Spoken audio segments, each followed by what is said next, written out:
नमस्ते दोस्तों, आज आप सबका चहेता प्लैनेट, इस युग का प्लैनेट है जो सभी चीज़ों को डोमिनेट करता है और उसके हिसाब से आपको सब चीज़ें करनी पड़ती है, और वो प्लैनेट है राहु। राहु एक ऐसा प्लैनेट है जो हर चीज़ में एक्सपांशन देना चाहता है। तो राहु की महादशा में आपके लाइफ में क्या होगा उसके बारे में आज बात करने वाले। तो आगे बहुत सारी इंफॉर्मेशन शुरू की, लेकिन उसके पहले याद रखिए, मेरा नाम है सुधीर कोय, मैं एक साइंटिफिक लोगो एक्सपर्ट और रिस्ट वॉच एनालिस्ट का जनक भी। इसी विषयों में अगर आपको एक्सपर्टीज चाहिए और इसी विषयों में अगर आप अपने करियर में बेहतर करना चाहते हैं तो इस वीडियो के नीचे डिस्क्रिप्शन में मैंने बहुत सारा फ्री कंटेंट का लिंक दिया, उसको एक्सप्लोर जरूर कीजिएगा। और आज का युग वैसे भी आप देखिए राहु से प्रेरित है।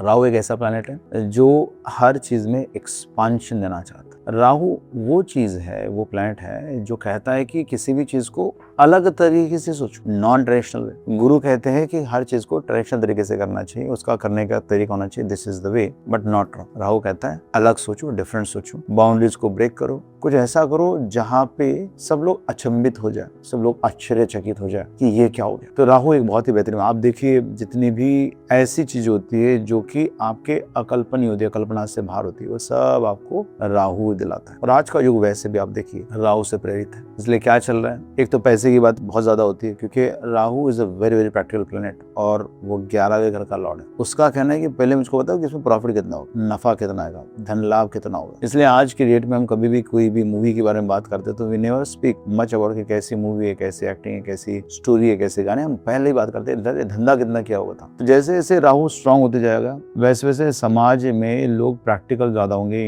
इमोशनलिटी कम हो जाएगी और लोग सिर्फ और सिर्फ जो पैसे से बड़ा है, पैसे से रिच है, उसके बारे में बात ज्यादा करेंगे। एक जमाना था जब हम लोग कभी भी तकलीफ में रहते तो एक सेंटेंस कहते थे कि भगवान मुझको मोक्ष दे दो। आज मोक्ष की बातें कोई नहीं करता है, आज मन की शांति की बातें कोई नहीं करता, हर कोई चाहता है कि मेरे पास पैसा बहुत है। इसलिए देखिए आजू बाजू में आपको हर तरफ इंडस्ट्रियल डेवलपमेंट होती हुई दिखेगी। कुछ बड़ा करना है, कुछ बड़ी चीजों के बारे में बात करनी है, बड़ा ही चीजों को मैनिफेस्ट करना है, वैसे सब बातें आपको इस राहु के जमाने में दिखेगी। और दूसरा जो प्लैनेट चल रहा है आज के डेट में वो विनस, या तो लग्जरी की बात हो रही, या तो सेक्सुअलिटी की बात हो रही, या बहुत ज्यादा पैसे की बात हो रही। और राहु और विनस दोनों ही प्लैनेट पैसे के। विनस राजसिक प्लैनेट होने की वजह से भोग की बात करता है और सैटर्न और राहु तामसिक प्लैनेट से ये बात करता है कि कैसे हम एफर्ट डालेंगे वो चीजों के लिए जो हमको मिलनी चाहिए। तो राहु क्या करता है, राहु दुस्साहस देता है, राहु पागलपन देता है, राहु कॉन्फिडेंस देता है, राहु कुछ कर गुजरने की ख्वाहिश देता है, सपने देता है। तो जब कभी आपके लाइफ में राहु की दशा आएगी आपके गोल्स बदल जाएंगे। जहाँ कहीं पे भी राहु बैठा होगा उस जगह में हम बात करेंगे कि मुझको यहाँ पे अबंडेंस ऑफ ग्रोथ चाहिए, मुझको यहाँ पे लिमिटेशन कुछ नहीं चाहिए। समझो राहु आपका सेकंड हाउस में है तो अब आप बात करोगे कि मेरे को पैसा ज्यादा चाहिए। अगर राहु की दशा आई और राहु आपका सेकंड हाउस में तो पहली चीज देखिए ये कुल का नाश करने वाला है या कुलद्रोही। तो राहु जो है वो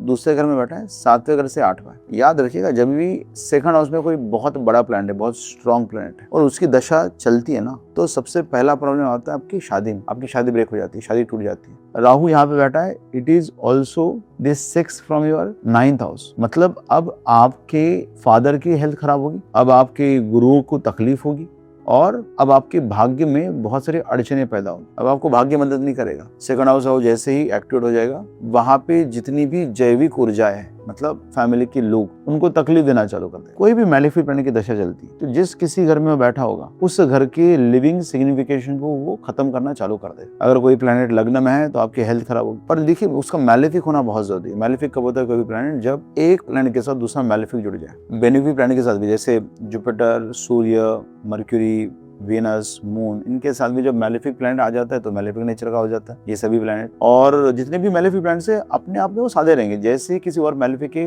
संपर्क में आएंगे वो भी मैलेफिक बन जाएंगे। तो जब कभी जैसे सैटर्न अगर लग्न में बैठा है या राहु लग्न में बैठा है और मार्स देख रहे हैं, अब ये मैलेफिक कॉम्बिनेशन, या मार्स साथ में बैठा है तो मैलेफिक कॉम्बिनेशन, अब क्या होगा, लग्न की हानि होगी, मतलब हेल्थ खराब होगी। लेकिन जो कोई भी राशि वहां पे है उसकी ग्रोथ होगी, उस राशि से बड़ी जुड़े हुए सिग्निफिकेशन आपके लाइफ में ग्रो करेंगे। आप बहुत मेहनत, लग्न मतलब अभी शरीर मेहनती बन जाएगा, आप बहुत मेहनत करोगे, बहुत मेहनत करोगे, बहुत एफर्ट डालोगे, लेकिन आप अपने शरीर का केयर नहीं कर पाओगे। तो मेहनती बनाएगा but then health will deteriorate. अब सेकंड हाउस की हम बात करते हैं तो सेकंड हाउस में मैलेफिक होकर बैठेगा तो पहले तो पैसे खा जाएगा, फ्रॉड्स होंगे, चीटिंग होंगे, फैमिली में किसी को खा जाएगा और फैमिली में बहुत सारे लोगों से आपको तकलीफ होगी, चैलेंजेस आएंगे, प्रॉब्लम्स आएंगे और हो सकता है फैमिली से दूर चले। अब किसी और घर पे एस्पेक्ट भी कर रहा है, राहु यहाँ पे बैठा है, एस्पेक्ट कर रहा है छठे घर में, एस्पेक्ट कर रहा है आपके 8वें घर में, पार्टिसिपेट कर रहा है आपके 10वें घर में। एंड राहु इज अ कारक ऑफ चीटिंग। तो अगर राहु यहाँ पे सेकंड हाउस में, मैं ड्रॉ करके आपको बता देता हूँ कि राहु अगर आपका सेकंड हाउस में बैठा हुआ है तो यहाँ पे देख रहा है,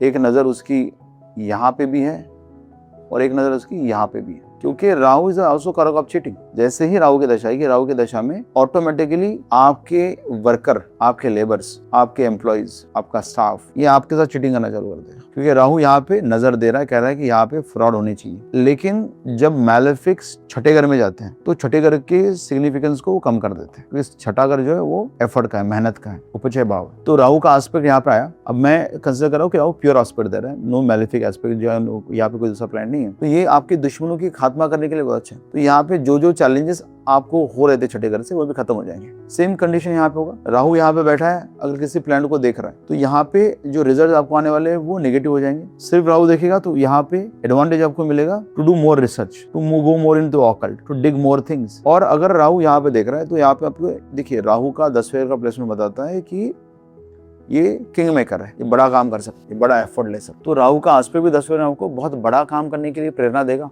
आप बाउंड्रीज को ब्रेक कर पाओगे, कुछ डायनामिक कर पाओगे, डायनामिक शिफ्ट ला पाओगे, जिसमें बहुत सारी एनर्जी यहाँ पे आपको मिलने वाली है, बहुत सारा सपोर्ट आपको यहाँ पे मिलने वाला है to do big thing in the life. But अगर यहाँ पे कोई दूसरा प्लेनेट है और वो राहु की एस्पेक्ट से अगर वो मेलेफिक हो रहा है तो यहाँ पे फिर आपको चीटिंग, जैसे विजय माल्या जी के चार्ट में सैटर्न और राहु साथ में बैठे हैं 10वें घर में, तो सैटर्न और राहु 10वें घर में बैठे हैं तो क्या हुआ, सैटर्न, मेरे हिसाब से सैटर्न का लग्नेज भी है, तो राहु और सैटर्न साथ में बैठे तो उनको चोर कहलाया गया। उनके एम्प्लॉयज उनको चोर कहा, उनके एम्प्लॉयज उनके साथ चीटिंग कर रहे हैं, क्योंकि राहु और सैटर्न क्या एकत्रित आ गए। तो ये चीजें होंगी। अगर मैं किसी कुंडली की स्पेसिफिक बात करूं, जैसे मैं अगर यहाँ पे एक कर्क लगने की कुंडली बनाता तो कर्क लगने के लिए कुंडली के लिए मैं राहु को 10वें घर में लूंगा तो अप्रोक्सीमेटली 1986 का बर्थ होगा इस व्यक्ति का, क्योंकि उसी दौरान जो है वो राहु कर्क में 10वें घर में जाता है। तो राहु यहाँ पे ले, अगर राहु की दशा चालू हो रही है तो राहु की दशा में देखिए राहु किन किन ग्रहों का लॉर्ड है। राहु जो है वो यहाँ पे 8th हाउस का लॉर्ड है।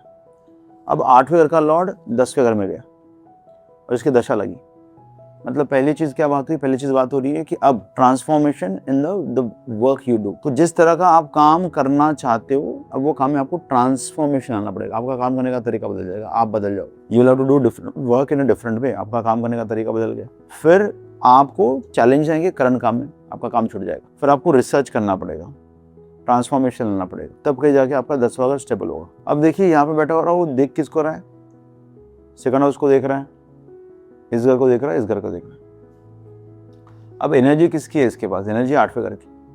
8वें घर की एनर्जी लेके वो 10वें घर में बैठा है, तो 8वें 10वें घर की एनर्जी और आपके सेकंड हाउस पास पर कर। अब वो कह रहा है कि आपका फैमिली में ट्रांसफॉर्मेशन आना चाहिए, आपके बात करने में ट्रांसफॉर्मेशन आना चाहिए, आपका बात मोर प्रैक्टिकल हो जाए, नॉन इमोशनल हो जाए, बहुत बड़ा भ्रमित करने वाला हो जाए, बहुत बड़े बड़े शब्दों का इस्तेमाल करो, पैसे को बड़ा करो, आपके बैंक बैलेंस को बड़ा करो। अगर मैलेफिक हो जाए तो बैंक बैलेंस खा जाएगा, आपकी बातें रफ हो जाएगी, आपको यहाँ पे इश्यूज आएंगे, आपके मुंह में बहुत सारे डिसीजेज आएंगे, क्रोनिक डिसीज आएगा, क्रोनिक तकलीफ हो जाएगी। समझो राहु यहाँ पे बैठा और मार्स के साथ बैठा है या मार्स यहाँ पे बैठा है, तो अब आपके ऑपरेशन होने लगे, मुंह में आपको तकलीफ आने लगी, मुंह में छाले पड़ने लगे और मुंह से संबंधित कोई ना कोई तकलीफ आपको होंगी जरूर। वहीं पे राहु यहाँ पे अगर 7वें घर की तरफ देख रहा है, 7वीं दृष्टि से 4थे घर की तरफ देख रहा है, तो घर में एक्सपांशन की बात हो रही है, घर में डेवलपमेंट की बात हो रही है, घर को बड़ा करने की बात हो रही है। और क्योंकि 8वां घर की ताकत इसके पास, इसलिए अभी वो कह रहा है कि transform your house, make your house bigger, make your house better. तो यहाँ पे क्या होगा, यहाँ पे ट्रांसफॉर्मेशन है।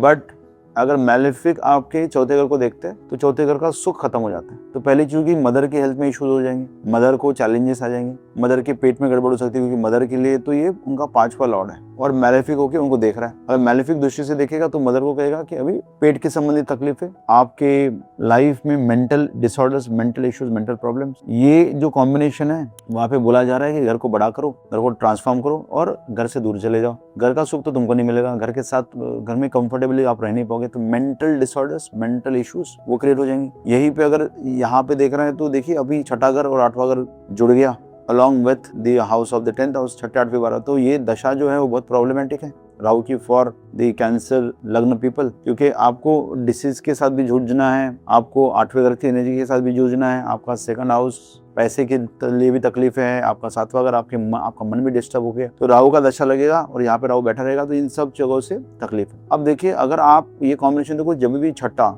आठवां, 12वां, 5वां, दूसरा, 11वां, ये सब हाउसेज अगर कॉम्बिनेशन में आ जाता है तो एस्ट्रोलॉजर, डॉक्टर्स या ऐसे चैलेंजिंग सिचुएशन में काम करने वाले के लिए बहुत अच्छा। तो ये बहुत ही अच्छा कॉम्बिनेशन है ऐसे किसी व्यक्ति को जो बहुत अड़चन का काम सॉल्व करता है, जैसे एस्ट्रोलॉजर से, या ऐसा कोई व्यक्ति जो बहुत ज्यादा रिसर्च करके प्रॉब्लम को सॉल्व करता है, रिसर्च ओरिएंटेड है, रिसर्च करना चाहता है, उसके लिए बहुत, देखिए 8वां घर, छठा घर, 12वां, ऑल द प्रॉब्लमेटिक थिंग्स, उनके लिए बहुत अच्छा कॉम्बिनेशन। तो ऐसा कोई भी व्यक्ति जो डॉक्टर का काम करता है, एस्ट्रोलॉजर का काम करता है, बहुत ज्यादा क्रिटिकल काम करता है, डिफिकल्ट काम करता है, गुप्तहेर है, मतलब जासूस है, तो वैसे सब लोगों के लिए अच्छा कॉम्बिनेशन। बाकी नॉर्मल लोगों के लिए बहुत तकलीफ वाला कॉम्बिनेशन है, इसमें उनको राहत नहीं मिलेगी, उनकी लाइफ पूरी ध्वस्त हो जाएगी। अब देखिए, अगर यही कॉम्बिनेशन हम लोग किसी और लग्न के लिए लेते हैं, फॉर एग्जाम्पल हमने अगर टॉरस लग्न के लिए लिया, और इस बार हमने बोला कि टॉरस लग्न का राहु जो है वो लग्न में बैठा है, मतलब अप्रोक्सीमेटली 1984 के आसपास का जन्म होगा या 1968 के आसपास का जन्म होगा, कि वही 2 समय पे राहु जो लग्न में था। राहु लग्न में चला गया, टॉरस लग्न का कुंडली है। देखिए इसमें क्या कॉम्बिनेशन बनता है। सबसे पहली बात आप देखोगे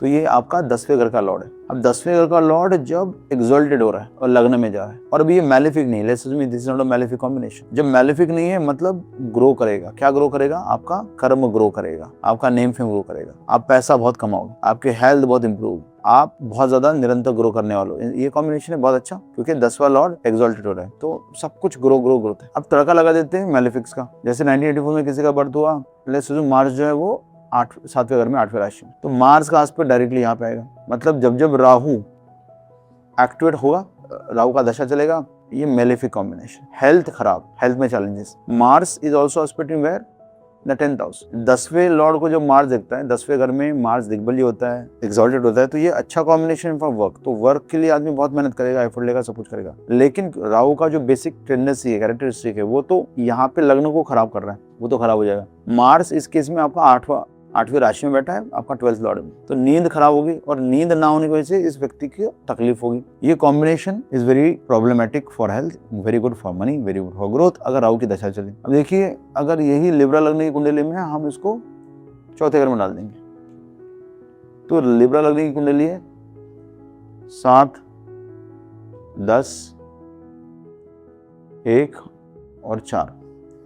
देखिए यहाँ पे अभी हमने राहु को दिया पे, अभी राहु कहाँ पे बैठा है? 10वें राशि में 4थे हाउस। राहु लॉर्ड किन ग्रहों का है? तो राहु लॉर्ड है इस पर्टिकुलर राशि में, राहु जो लॉर्ड है वो आपका 5th हाउस का लॉर्ड है। 5th house lord sitting into the 4th house. Good combination to make money from जनता, जनता का पैसा और जनता का कॉम्बिनेशन। अब यहाँ पे राहु बैठा है, देख कहाँ पर है? देख रहा है आपके 12th हाउस में, देख रहा है आपके 8th हाउस में, और देख रहा है आपके 10th हाउस में। Combination is very good for make money from this, but अब जैसे इसकी दशा लगेगी, आपका घर का सुख खत्म हो गया। हालांकि घर में आप बहुत सारे काम करोगे, मन का सुख खत्म हो गया, क्योंकि अब ये एनर्जी डिस्टर्ब करेगी, मम्मी की हेल्थ खराब होगी, मम्मी को चैलेंजेस आएंगे, आपके घर को चैलेंजेस आएंगे, आपके कार को चैलेंजेस आएंगे, क्योंकि राहु यहाँ पे बैठा। अब ये सब कहाँ किस केस में हो रहा है? जब मैलेफिक राहु है। बेनिफिक राहु है तो घर का साइज बढ़ रहा है, कार का साइज बढ़ रहा है, तो जहां जहाँ पे देख रहा है वहां पे वो बढ़ोतरी दे रहा है, और जहाँ पे बैठा है वहां पे बढ़ोतरी दे रहा है, वहां पे आपकी बाउंड्री क्रॉस हो रही है, या ट्रैवल बहुत देगा, वर्क प्लेस पे आप बहुत ग्रो करोगे, और यहाँ पे आपका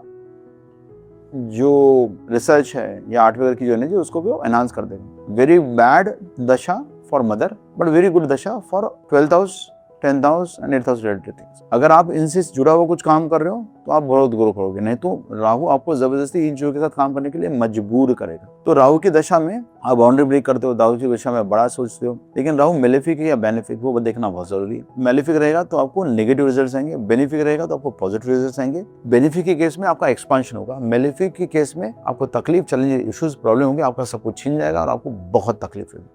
ये था राहु की दशा कैसे अलग अलग लग्न में, अलग अलग हाउसेस में किस तरह से आपको रिजल्ट देती है। अगले वीडियो में मैं आपको राहु की दशा में 12 घर में कैसे रिजल्ट होगा और 12 राशियों में वो कैसे रिजल्ट देगा, उसके बारे में बात करेंगे। मीनवाइल, अगर आपको हमारा कंटेंट अच्छा लग रहा है, आपको मज़ा आ रहा है, तो लाइक शेयर सब्सक्राइब जरूर कीजिएगा, और जो आपको सीखना है वो कमेंट में ज़रूर लिखिए, क्योंकि हर घर एस्ट्रोलॉजी, ये थीम हम चला रहे हैं कि हर घर में लोग एस्ट्रोलॉजी सीखे, हर घर में लोग एस्ट्रोलॉजी सीख के ग्रो करें, और इसके लिए मेरे को आपकी सहायता की ज़रूरत है, ताकि मैं और ज़्यादा बेहतरीन वीडियोज़ बना पाऊँ, आपको सिखा पाऊँ, आपको समझा पाऊँ, ताकि आप अपनी कुंडली के अलावा दूसरे लोगों की कुंडली भी देख पाएँ। Thank you very much for watching video. See you in the next video. तब तक के लिए धन्यवाद।